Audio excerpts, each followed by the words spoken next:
up, Tim. I didn't know you were here, mate. Where have I been?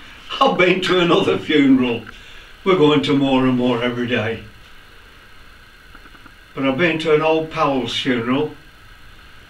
We've been pals for over 60 years. And I tell you what, we couldn't have been closer as pals without being mucky. Anyway, when I was in the service, my mind starts to wander back a bit, and I thought of an old poem that I learned years and years ago. It was called Just a Common Soldier. And as I sat there in the service, my mind started, and I tried to think of it, and I've been doing ever since. And since you're here, I might as well tell you it. It's about this pal of mine, Bill, and it's called Just a Common Soldier. He was getting old and paunchy, and his hair was falling fast. He sat around the Legion telling stories of the past, of a war that he had fought in and the deeds that he had done, in exploits with his oppos, all heroes, everyone. Though sometimes to his neighbours his tales became a joke, all his pals would listen, for of course they know where he spoke. But we'll hear his tales no longer, for old Bill has passed away, and the world's a little poorer, for a soldier died today.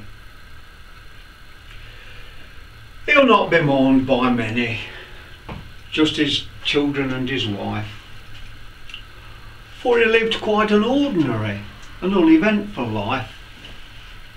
He held a job and raised a family, going quietly on his way. But the world won't know his passing, though a soldier died today. When politicians leave this earth, their bodies lie in state. Thousands note their passing and proclaim that they were great. Papers tell their stories from the time that they were young.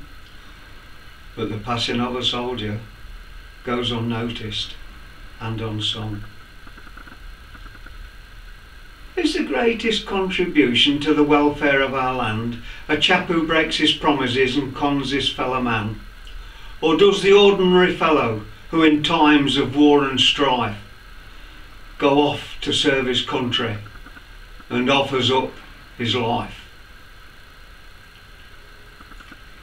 A politician's stipend and the style in which they live is often disproportionate to the service that they give, while the ordinary soldier who offers up his all is paid off with a medal and no doubt pension small.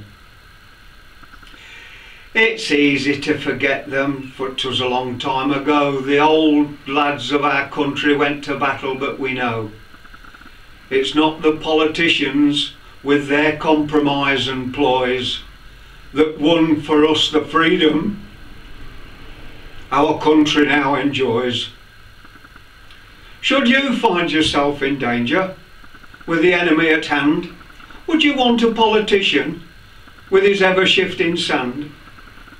Or would you prefer a soldier who was sworn to defend his home, his kin and his country, and would fight until the end?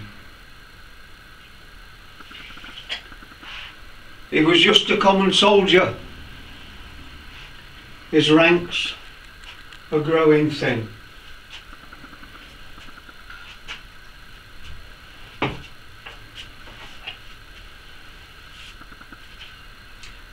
But his presence should remind us we may need his likes again.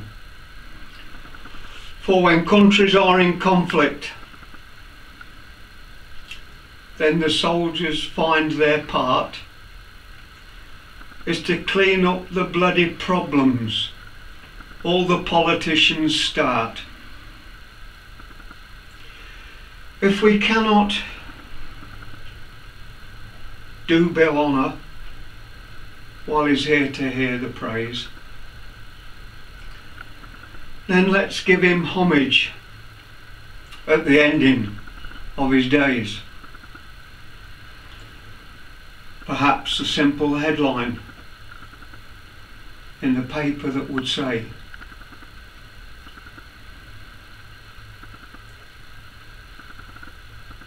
"Our country is in mourning because a soldier died today." I'm sorry, Tim.